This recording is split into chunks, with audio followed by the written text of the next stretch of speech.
Different types of air conditioning സിസ്റ്റത്തിനെ കുറിച്ചാണ് next discuss ചെയ്യാൻ പോകുന്നത്. Types of air conditioners. Okay, first one നോക്കുക, window air conditioner. They are typically placed in window or installed by creating a hole in an exterior wall of a room. Window air conditioning എന്ന് പറയുന്നത് സാധാരണയായിട്ട് വിൻഡോയിൽ അല്ലെങ്കിൽ ചെറിയ hole ഉണ്ടാക്കിയിട്ട് exterior വാളിൽ ഘടിപ്പിക്കുന്നതാണ് window air conditioners. They are most useful for apartments and single level homes. ചെറിയ വീടുകളിലെ അപ്പാർട്ട്മെൻറ്റ്സിലൊക്കെയാണ് വിൻഡോ എയർ കണ്ടീഷനിങ്സ് സാധാരണയായിട്ട് യൂസ് ചെയ്യുന്നത്.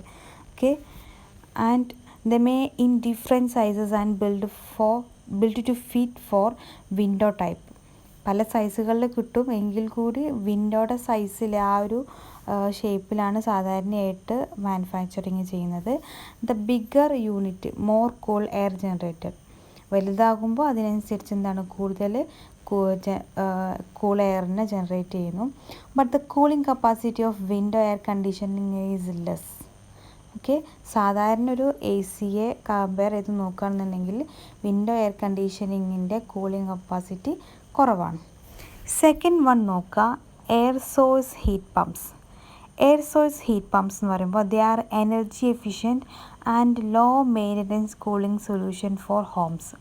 എനർജി എഫിഷ്യൻ്റ് ആയിട്ടുള്ള ലോ മെയിൻ്റനൻസ് കൂളിംഗ് സൊല്യൂഷനാണ് സാധാരണ വീടുകൾക്ക് നമുക്ക് യൂസ് ചെയ്യാം. Okay, the installation cost is high but the running and maintenance costs are low. ഈ ടൈപ്പ് എയർ കണ്ടീഷണേഴ്സ് ഇൻസ്റ്റാൾ ചെയ്യാൻ, അതായത് വെക്കാനുള്ള കോസ്റ്റ് കൂടുതലാണെങ്കിൽ കൂടി പിന്നെ അതിൻ്റെ റണ്ണിങ്ങിനും മെയിൻ്റനൻസിനൊക്കെ കോസ്റ്റ് വളരെ കുറവാണ്. Heat pumps are use electricity to move warm and cold air around the home. Heat pumps ആണ് യൂസ് ചെയ്യുന്നത് ഇലക്ട്രിസിറ്റി യൂസ് ചെയ്യാണ്, അതായത് ചൂടുള്ള എയറിനെ അതുപോലെ തന്നെ തണുത്ത എയറിനെയും സറൗണ്ട് ചെയ്യിക്കാൻ വേണ്ടിയിട്ട് ഹീറ്റ് പമ്പ്സ് ഇലക്ട്രിസിറ്റി യൂസ് ചെയ്തിട്ടാണ് വർക്ക് ചെയ്യുന്നത്. During summer system concentrate the called air within the home and during winter system concentrates the warm air within the home. Summer system എന്ന് പറയുമ്പോൾ ചൂടുള്ള സമയത്ത് എന്ത് ചെയ്യും, തണുത്ത എയറിനെ വീട്ടിൻ്റെ ഉള്ളിൽ കൂടുതലാക്കും. അതുപോലെ തന്നെ വിൻ്റർ സീസണിൽ തണുത്ത സമയത്ത് ചൂടുള്ള എയറിനെ വീടിൻ്റെ ഉള്ളിലാക്കിയിട്ട് അത് നമ്മുടെ ആ ഒരു എൻവിറോൺമെൻറ്റ് അല്ലെങ്കിൽ വെതറിങ് കണ്ടീഷൻ മെയിൻറ്റെയിൻ ചെയ്യും.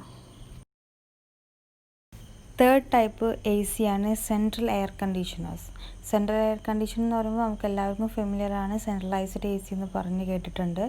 അതുപോലെ തന്നെ central air units are consider the most luxurious because they are able to cool each room in home simultaneously and do so quietly. They are made of 2 units. ഒരു വീടിന് ഫുള്ളായിട്ട്, okay, ആ വീടിലെ entire സിസ്റ്റത്തിനെ ഫുള്ളായിട്ട് cool ചെയ്യാനുള്ള capacity central air സിസ്റ്റത്തിന് ഉണ്ടാവും. 2 units ആണ് മെയിനായിട്ട് സെൻട്രൽ എയർ കണ്ടീഷനിങ്ങിനുള്ളത്. ഒന്ന് കണ്ടൻസിങ് യൂണിറ്റ്, അതുപോലെ തന്നെ രണ്ടാമത് evaporating unit. Condensing unit പുറത്തായിരിക്കും locate ചെയ്തിട്ടുണ്ടാവും, അതുപോലെ തന്നെ ഇവാപ്പറേറ്റിംഗ് യൂണിറ്റ് വീടിൻ്റെ പുറത്തായിട്ട് തന്നെ ഫർണസിൻ്റെ അടുത്തായിട്ട് ലൊക്കേറ്റ് ചെയ്തിട്ടുണ്ടാവും.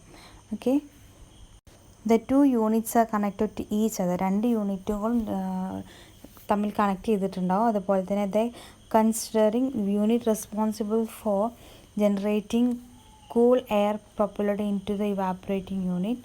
The evaporating unit then pushes cool air throughout your home using furnace duct system. ഈ ഇവാപ്പറേറ്റിംഗ് സിസ്റ്റമാണ് വീടിൻ്റെ ഉള്ളിലോട്ട് കൂൾ എയറിനെ ഫർണസിൻ്റെ ഉള്ളിലോട്ട് തള്ളുന്നത്. ഓക്കെ, നെക്സ്റ്റ് ടൈപ്പാണ് ductless air conditioner. Ductless air conditioner എന്ന് പറയുമ്പോൾ they are also known as split system. Split system എന്ന് ഇതിനെ പറയാറുണ്ട്. They contains 2 small air conditioning units that can be installed on interior wall of home. വീടിൻ്റെ ഉള്ളിൽ നമുക്ക് install ചെയ്യാൻ പറ്റിയ 2 ചെറിയ എയർ കണ്ടീഷനിങ് സിസ്റ്റമാണ് ഡക്ട്ലെസ് എയർ കണ്ടീഷനിങ് സിസ്റ്റമായിട്ട് പറയുന്നത്. 2 യൂണിറ്റ് ഉണ്ടെന്ന് പറഞ്ഞു. അതിൽ തന്നെ 1 യൂണിറ്റ് വീടിൻ്റെ ഉള്ളിലും അതുപോലെ തന്നെ 1 യൂണിറ്റ് വീടിൻ്റെ പുറത്തായിട്ടാണ് നമ്മൾ ഫിക്സ് ചെയ്യുന്നത്. 1 terminal position on exterior of the wall. This terminal contains cold air sent to the room through refrigerant tubing on the inside wall.